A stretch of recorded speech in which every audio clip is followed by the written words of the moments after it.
It's a real pleasure to be here. I'm delighted to be here to talk to David and to talk about this book to you. It is a fabulous book. I'm not saying that because they pay me to do that. It genuinely is a fantastic book that takes you through the different ways in which we've thought about or practiced politics in a theatrical way, and how they've worried about the theatrical dimensions of politics, that starts in ancient Athens and takes you through all sorts of different interesting moments and different interesting people who are thinking about or practicing that, from Civil War England to revolutionary France to India around the period of decolonisation. So it's an absolutely fascinating book full of little gems and vignettes, while making a very interesting and sophisticated and times challenging argument. But I feel I should explain a little bit about how I come to be here. I'm in a politics department. I'm not a literature or a theatre specialist at all. But one of my key interest is rhetoric, so the arts of persuasion and public speaking. So I came to that through political theory, through concerns about deliberation and debate and democracy, and through philosophical concerns about politics and language. Eventually started studying rhetoric and thinking about arguments and so forth. And at the end of that, you begin to think about people actually doing it, the performances and appearances. And David has sort of been coming the other direction, I think, from thinking about theatre and the history of drama and its relationship to citizenship, to thinking about rhetoric and thinking about politics. So we rather pleasantly and delightfully have met somewhere in there, and I've met someone who could explain things to me about theatre and drama and politics that helped me think, and I hope you've learned some things from what I've written about rhetoric as well. So we're going to talk very broadly about the book and pick up on some of the themes, and then we'll go to Q&A at the end. But we thought as a start, I'm going to ask David about something that isn't in the book. That's about political theatre. Again, not plays about politics, but the theatre and drama of politics and the condition of that now. Because in the last 2 weeks, where we've had Starmer's big speech, his first speech was Prime Minister at his party conference. That's a certain kind of political theatrical occasion. And now we've got what I cannot help but call the four horsemen of the apocalypse, seeking leadership of the opposition, giving their debates and so forth. And I'm just curious, I see that one way as a political scientist and political theorist. What do you see when you look at that as someone interested in democracy and theatre, and how do you think, how's the drama going? First of all, thank you to Emily. Cambridge have been a wonderfully supportive publisher over the years, and thank you to Alan for coming. It's great to have this conversation across disciplinary boundaries, a real privilege. What do I see? You're talking about this man in a blue tie in front of the Union Jack. I think that's right, the Labour leader, yes? Yeah, that's what we're talking about. With this terrible gaffe about sausages, when he meant hostages, which is a sign to anyone in theatre that mind and body are not connecting. He was hungry. Something more fundamental going on there. And then there's the voice. The voice all the time, it goes up and then it falls at the end of the sentence. Britain is ready for change. If you could only say Britain is ready for change, we'd all kind of believe in change. So, yeah, that's the kind of sort of performative thing that I keep noticing. I'm very bad at listening to what people are actually saying. Performance points. Excellent. Well, I think we'll maybe circle back and end up talking about some of the contemporary situation again. But to situate this book a bit more fully, I think part of what's so impressive about it is that David does engage with all these different disciplines. He brings not only his understanding of the history and theory of theatre and acting and performance, but also engages very widely with, on the one hand, political theory concerns. So there is a long tradition of political theory thinking about debate and deliberation and what sorts of rules or principles should guide or govern it to make for a good democracy. But there's also increasingly in my field interest in what we would call the performance aspect. Whether we mean the same thing or not, we'll have to kind of work out how that works. But the book also crucially engages with rhetoric, which is my sort of sub-field and specialism. And in rhetoric, we divide the art of rhetoric into these 5 canons, they're called classically. So there's the kind of invention of arguments, working out what your propositions are going to be. There's how you're going to arrange them, what order should you put them in to make your point. There's the kind of ornament of it, the cutio they would call it, how do you make it, give it beautiful words and so forth. And that's usually where people like me stop, because the next one is memory, and there's a whole history of art of memory and how rhetoricians without books and tablets and auto cues could remember what they had to say. And then there's actio, delivery, which is significantly ignored by rhetoric scholars because you can't write it, you can't read it. And that's part of the achievement of this book, I think, is to bring actio back into the study of oratory and rhetoric and make that part of the central dimension, not to lose sight of argument and ornament and the words, but to put that at the heart of it, as you just did in a moment ago, the points of the body that is there, that is appearing with a tie and so forth. So let's get kind of into the kind of deep story of this, because I think I've said several times we met on these opposite directions. So how did this happen? How did you come from studying tragedy and Elizabethan theatre to be talking about theories of deliberation and political ideas about democracy? Right. So first of all, there's the academic journey. Somewhere on the shelf here, hopefully, there's a book about theatre and citizenship. So how does theatre create citizens? That was all going through my head for a while. Then there should be somewhere else on another shelf, there should be a book about rhetorical acting.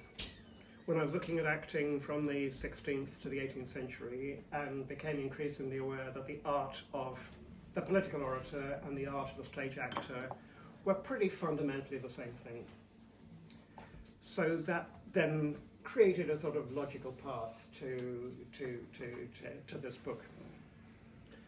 The emotional journey has a lot to do with the shock of that moment when suddenly Brexit and Trump hit us more or less at the same moment, and all we were all baffled. All my friends were saying, how can people be so stupid as to vote for these absurd causes? How can they be so stupid? And it sort of took a while to see that really people don't vote rationally, they don't think rationally. Human beings are not rational creatures, they follow feelings. So that was part of what led me on this. I think, why did people like Hillary Clinton, why did the Remainers just not get that they had to work through the emotions? So those are two aspects. There was also my little moment of very modest, small-scale environmental activism, which was an interesting moment in my local community, where the local council wanted to build on some very pretty fields that were part of a designated conservation area. So you can see immediately we had a morally difficult situation. We have a whole lot of homeless people who need housing, but for the well-being of all, we do need some guarantees that we protect beautiful places. So what I saw was the whole community becoming totally polarised and no opportunity for any actual engagement and debate and coming together. People just got further and further apart in their views, and that was a little microcosm of something that's happening much more broadly across the world that also sort of got me going. What's gone wrong? What are we missing? Why can't people argue and debate with each other anymore? Yeah. No, absolutely. No, that's great, and I like the way you bring in the kind of intellectual journey and the kind of political experience and what's happening at the same time there, because those are, of course, concerns for political theory, but also for any kind of political analyst. But I'm wondering if people might, just hearing you, think, oh, so this is a book about how we deal with the fact that people are rationally making the wrong decisions. How do we get it so they make the right decisions? And part of what's fascinating and challenging about the book is you don't do that. That isn't the argument. It's a much more clever, interesting reflection on the ways in which politics is always going to have these kinds of conflicts and these emotional elements, and it's about how we live with that rather than seek to overcome that, and how therefore that debate and staging and theatre is a central part of democracy. So if we get into arguments a bit deeper, it starts, as any book about rhetoric and any book about theatre, any book about democracy has to, it's all three. So it starts with Plato, it starts with the Greeks, and one of the concepts that runs through the book in different ways, although I wouldn't want to say it's not always at the front, is Plato's term of theatrical. I get it wrong every time. Theatrocracy. Theatrocracy. So the concern that democracy becomes just this kind of theatre. So he's not a fan of theatre. And you sort of start there, but you want to take on that idea and maybe advocate theatrocracy, is that right? Yeah, Plato is a sort of central philosophical figure who is famous and in Alan's territory for his sort of hatred of rhetoric. Yeah. He, as a philosopher, he believes in truth. Rhetoric is kind of, by Plato's definition, falsifying truth. And he coined this wonderful term, theatrocracy, a theatron in Greek being really the auditorium. So he hated the fact that in theatre, the auditorium is in control and actors and playwrights are doing what the audience wants. Well, like it or not, to me, that's what democracy is about. You are listening to what the people want. And what I love about theatre as a medium is that it's not just a person on stage doing a carefully rehearsed, self-contained, finished piece of work. The actor is always responsive to the audience, picking up cues from the audience, adapting to the response that they get. So that, to me, is why theatre is a wonderful thing and why it's a great paradigm for talking about democracy. And I would make the same case for rhetoric. So when I talk about rhetoric, people think that I'm talking about, waistcoated aristocrats giving rhythmic speeches to kind of illiterate people who then kind of wave their hands. And of course, I don't mean that at all. I mean exactly that there's some kind of back and forth going. There's an audience that is thinking and engaging, and there's a politician who's having to consider what that audience wants and what that audience likes. But then crucially, it isn't just one person talking to the audience, it should be two, Yes. as it is now, yeah? Even if they're not all present. Yeah? So you have this excellent line, which for me kind of summed up the book, but I think is also a really important proposition for anyone theorising democracy. You say democracy, I'm quoting you, turns upon two or more speakers seeking to impress a single audience. Yeah. And I think that really encapsulates that sense of it's not just one monologue that everyone has to applaud. That's authoritarian politics. In democracy, there's other argument, whether that's the opposition and the government in the House of Commons or a debate of some kind. So can you say a bit more about that way of thinking about democracy?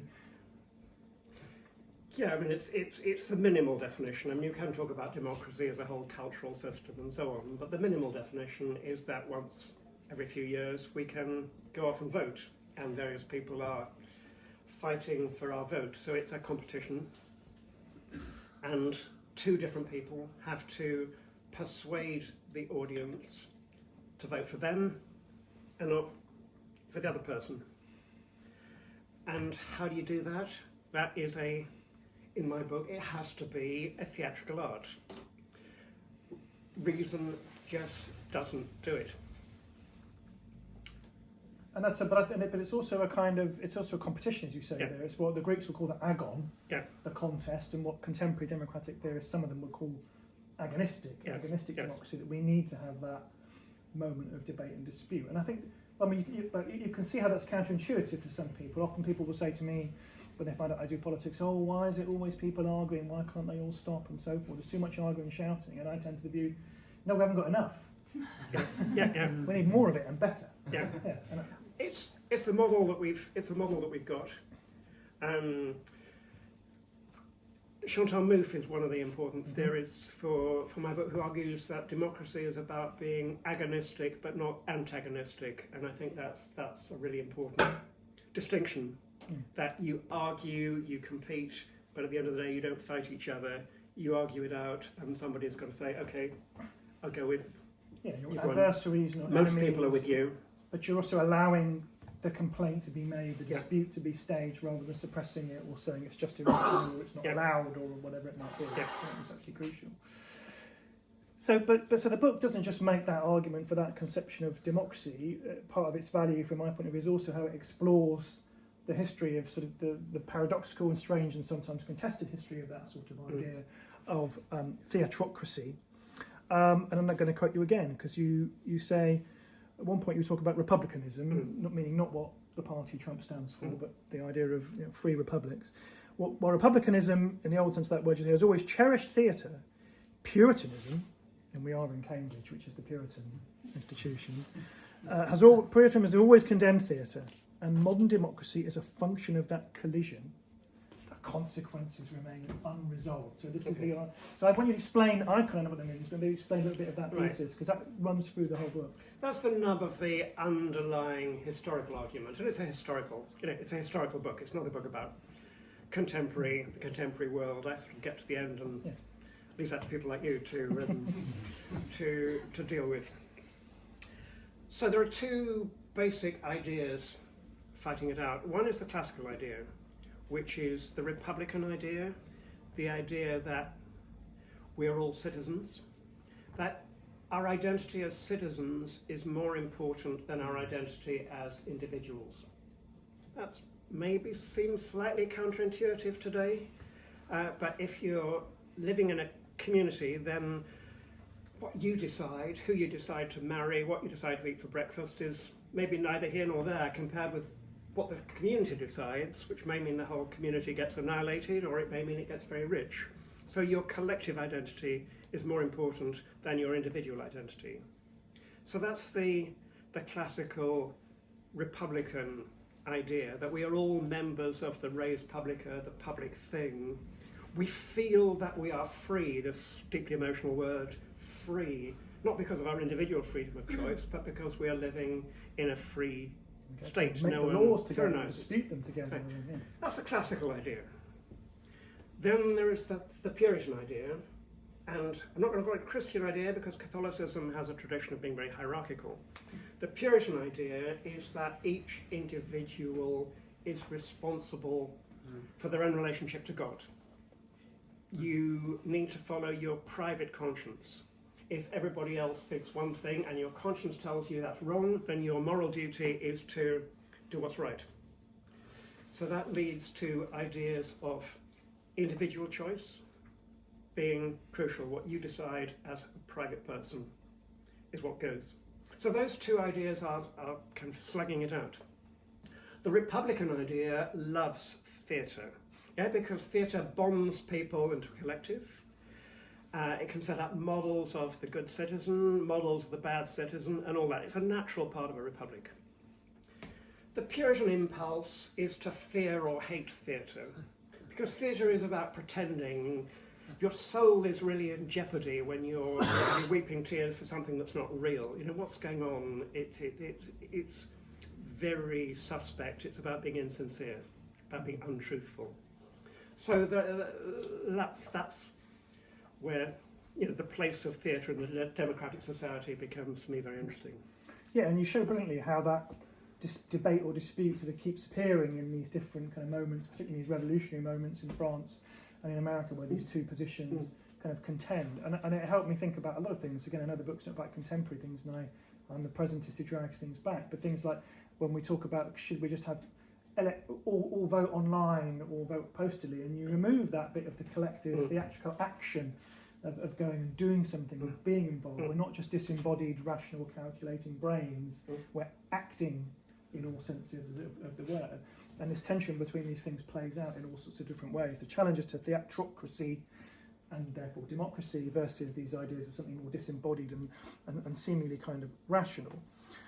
And sincerity and hypocrisy, you mentioned, that becomes then a key theme in the book. That on the one hand, we want politicians who are sincere and authentic. Yes. On the other hand, hypocrisy is a sort of inevitable element of the complexities of political life and having to chop and change. And it is the idea that I suppose people might feel that they don't want that kind of hypocrisy. That's what we're trying to clean up. Is the idea that theatre legitimates that hypocrisy or covers it over or becomes the way we work it through in some sense? Yes, I'm quite a fan of hypocrisy. I mean, it comes from the Greek word for an actor, of course. Sincerity can be a very dangerous thing, because if you're sincere, then you know what your convictions are, much harder to empathise with other people, much harder to change your mind when circumstances change, much harder to adjust. But politicians constantly have to convince people that they're sincere. Or at least some politicians. Boris Johnson, Trump, they don't care. But politicians, typically on the left, have to convince people that they're honest. Is this where I was going to produce that quote from Starmer? Should I Go for it. Can I go through it? Yeah, I'm going to have to get my text out. I haven't memorised this one, but it was his speech after the riots. And I think it sums up an eternal double bind that politicians find themselves in. I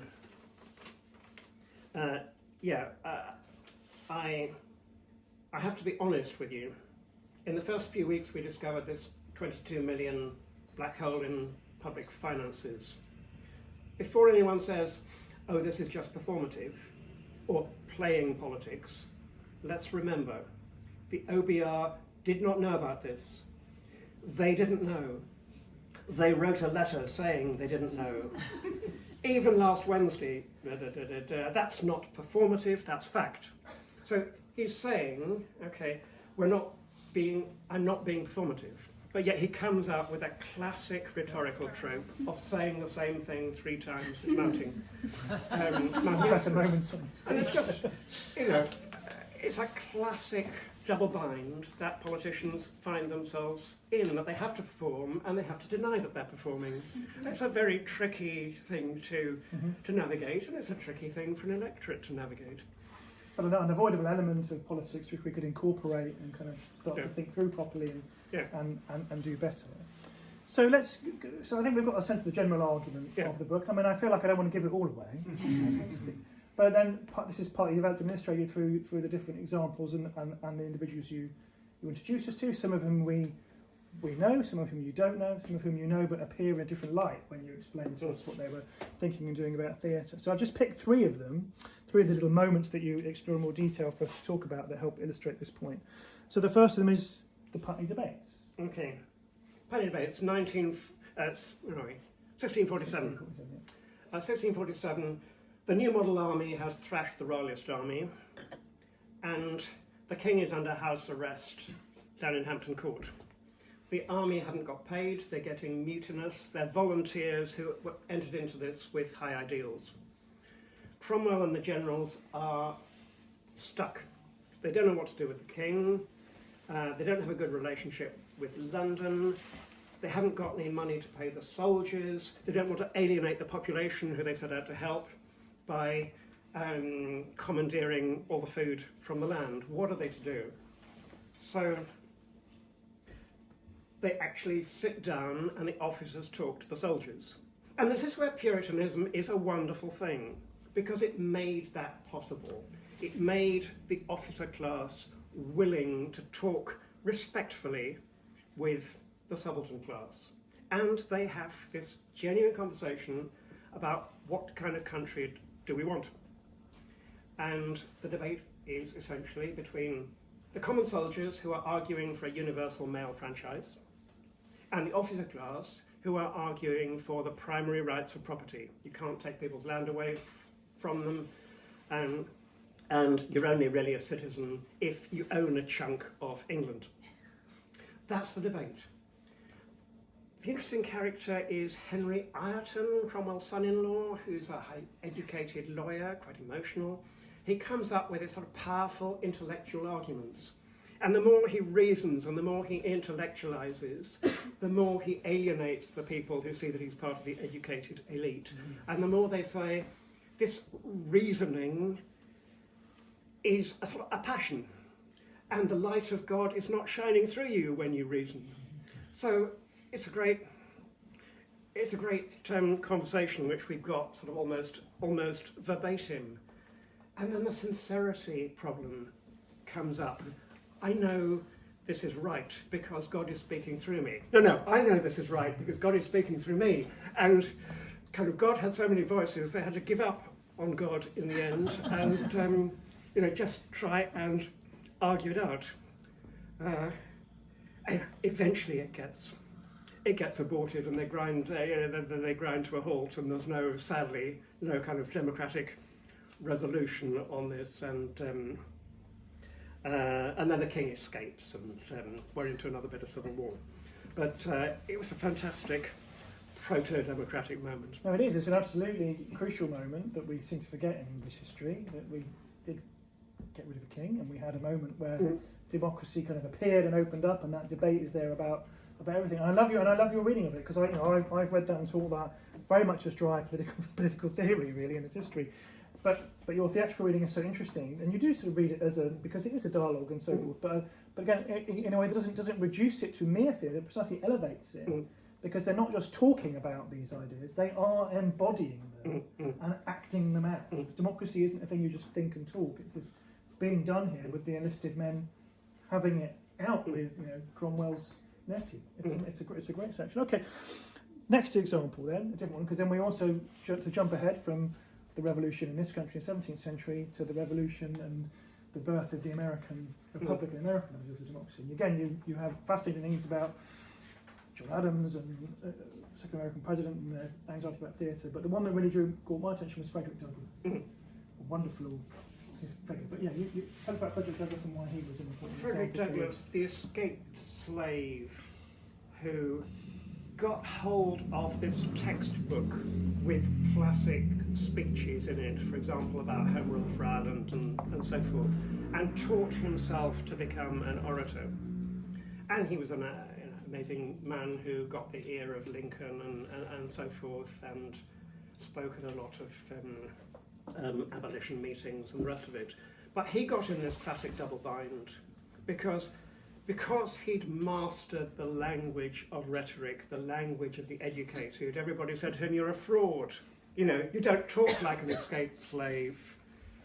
Show us the scars on your back, and then we'll know it's real." He said, "I'm not going to do that. That would be humiliating myself." So it was a very interesting situation that he got himself into. No, he was a gifted orator, and again, I think he's a great example of that way in which his when he gives his speeches, he's not just staking a claim to being a citizen. He's again absolutely embodying that Republican idea. Citizenship is expressing freely ourselves in these debates and stating our claims. So we've got the Putney debates, and we've got Freid Douglass and lots of other vignettes. But I'm going to pick out just one more, and it's in the title, which is Gandhi, because I think that might surprise people. Gandhi, the man of purity and spirituality. What's he doing in a book about theatre? Yeah, he wasn't there when I started on writing the book, and then felt it had to be there. I mean, it raises up the question, is democracy a Western thing, or is it a universal thing? So that was partly why I went there. And then I saw, he translated some Plato, he translated Socrates' Apologies, so he was soaked in that stuff. He had a Western legal training. And he was played on his sincerity. And how can you argue with the sincerity of someone who keeps almost starving himself to death? You cannot argue, you cannot say he was insincere because he starves himself to death. But the paradox is he was also a master of theatre and creating theatrical effects. So I got interested in his encounter with Charlie Chaplin when he came to London, and how Chaplin found his clown by putting a costume on, and suddenly that's who he was. Charlie was created. Gandhi put on the loincloth, and suddenly having put on the loincloth, it created an identity for him that was hugely powerful. It seemed to be the universal body. And it gave him a role, the role of this kind of prophet, ascetic that he could play. It was very powerful. It didn't go down wonderfully in the Muslim world because Muslims are not into naked bodies in the same way that Hindus are. So it was a kind of quite problematic role to take on, and he was very unhappy with the Western democratic model, but struggled to find an answer. In theory, he believed in local community democracy, but making that work, he was forced to go back to Congress, to the sort of parliamentary form that he hated so much when he looked at what happened in Houses of Westminster. So he's caught in this kind of inevitability of being to perform. Yeah. And to be clear, you're not saying that if it's ambiguous, he's not pretending. No. That's not what you mean when he's putting on the costume. Yeah. That is. This is the paradox of acting. There's the rationalist assumption is that you have a thought, and then having got the thought, you say what you're thinking. But actually, so often in life, we say what we believe, and then we find by saying it, that's what makes us believe it. So that's the sort of the theatrical paradox And we that feel it and embody keep it. unpacking. Yeah. Okay, so let's take a little turn in this. So it's probably not apparent, it shouldn't be apparent, but I with David, I structured this conversation in line with the 5 parts of the Roman classical oration, because that's what I do. Yeah? So we had our exordium, our introduction, where we laid out what we were going to do and proved our ethos. And then we had our narratio, our statement of the facts, what's the general thesis of the book and the overall argument. And we dug into it for our proof through our 3 main examples. So if you know your classical rhetoric, you know that the 4th part is the refutatio.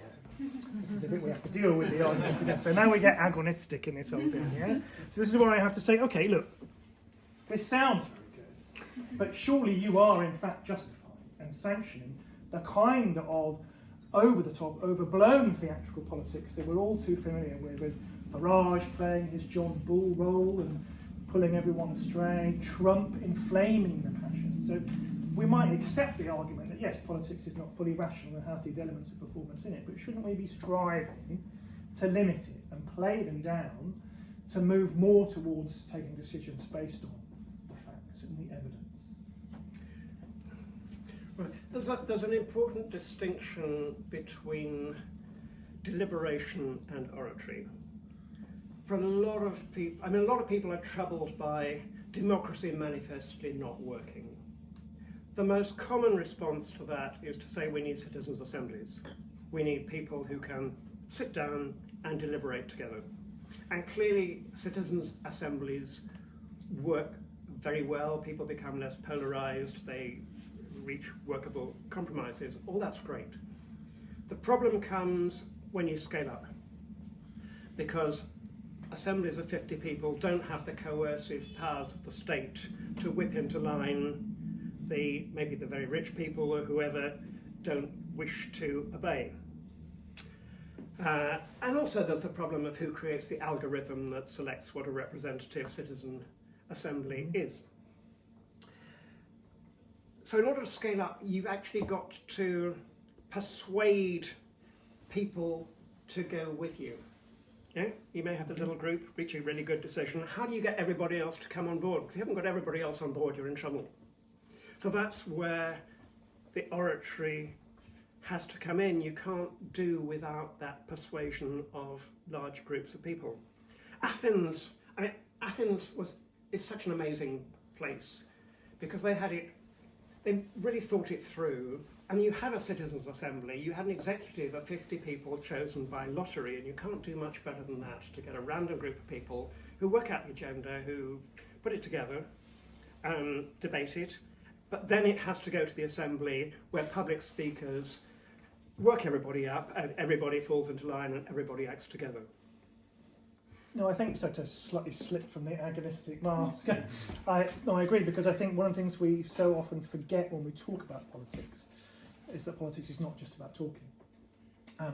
That exchange of opinions and the presentation of opinions and the reaching of a decision is not all it's about. We can have a very nice seminar discussion about the right policy and then agree on it. We've not done anything yet. We have to enact a policy, and that's where the motivation has to come in, isn't it? We have to be persuaded not just to agree, but to vote yes and go for the lobby, and then to do it. Yeah. I mean, in Athens, they're talking about going to war, and the people taking the vote are going to go to war or not. So they're involved in it. They have to be motivated and enthused, and I think that's absolutely part of what's missing in our politics. But I suppose to assume my agonistic, or maybe I should say, it should be, because politics in Athens, okay, they were going to war, they were all involved, they were all citizens. We can't have that in modern democracies. We're not ancient republics. We're large, complicated societies. Our governments now are involved in setting minute details of the income the tariffs on this and tariffs on that, and how big what you can do in your restaurant, and the environmental regulations. Surely those are things that can't be done anymore by theatrocracy, and we need experts, technocrats, who can come. Maybe they have their discussions and deliberations, of course, in their seminars, but the last thing we want is someone grandstanding about these matters of precise detail and significance. Answer that one. Okay. The technocrat. Are we presently being governed by a group of technocrats? I don't know. Maybe we are. Sort of reassuring figures. Almost by definition members of an elite, otherwise they couldn't rise to being a technocrat. But beyond that, the key decisions cannot be solved by reason. Examples, climate change. What's the answer to climate change? Do we live more simply, or do we push on technology to solve the problem? Question about what we consider the good life to be, this living simply. Is medicine geared towards quality of life or quantity of life? No, those are the kind of moral issues that you just can't solve. Gender the same, the gender issues. Do we celebrate gender difference? Do we maximize equality? There's no rational answer. It's all comes back to human feeling. Mm-hmm. And again, things we're going to have to do, particularly with climate. Passing a law isn't enough. People are going to have to change their lifestyle and go along with those laws. And if they're not brought on, moved to agree with it, then they might resist or be sluggish. I think that's absolutely. The complaints about climate change policy that, say, Kenny Badenoch is bringing out, rationally refuted, of course, but if you want to really refute them, you need to bring people and give a sense of the world that we could be moving into, I think. Okay, so now we come to the last part of our 5-part dual oration. This is the peroration. So we're somehow supposed to bring this to a rising crescendo with a 3-part list and contrast that leaves everyone feeling good about something. I don't think that will exactly happen. But we'll do that by going, well, part of what I am going to be saying, in the sense that yes, politics has this theatrical dimension, we can't get rid of it, shouldn't get rid of it. So then maybe the problem with our politics is not that it's too theatrical, but it's not theatrical enough, or it's bad theatre. It's badly done.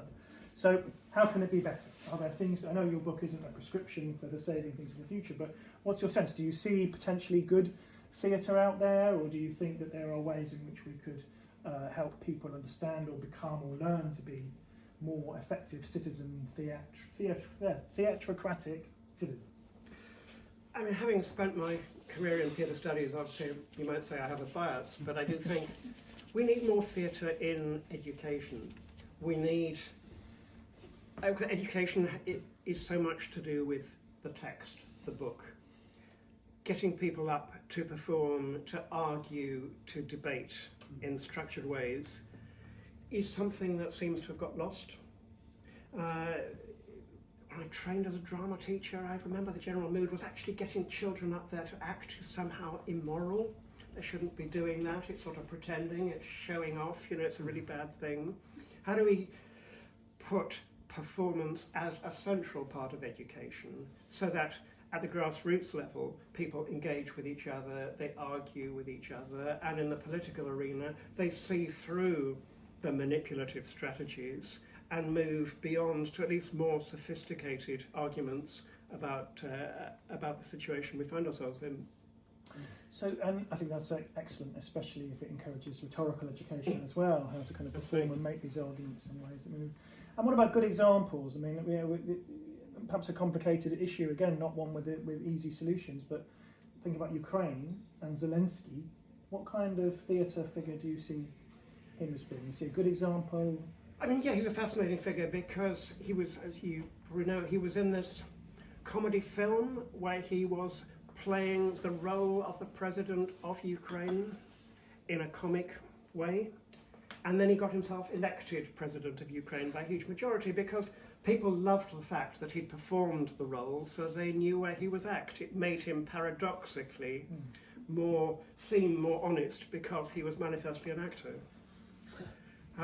What he did was he created a Ukraine by the power of his performance. So it's not just what he was, but what happened between him and the audience. There was a Ukraine of both Ukrainian speakers and Russian speakers that he managed to build. And that's what I like about theatre. Obviously, it's not just the performance, it's what happens between them. And politicians create a sense of who you, the audience, are.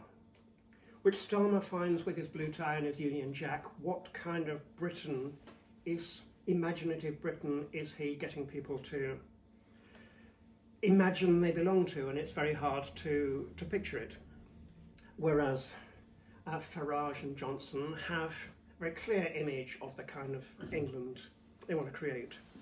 We were talking about Kelly Badenoch. I mean, I think she's got a slightly different line, because in a way the colour of her skin allows her to be the rebel, the straight talker, the person who's not a hypocrite but says exactly what she thinks, which taps into a certain idea of Englishness that goes down quite well because she's not a hypocrite.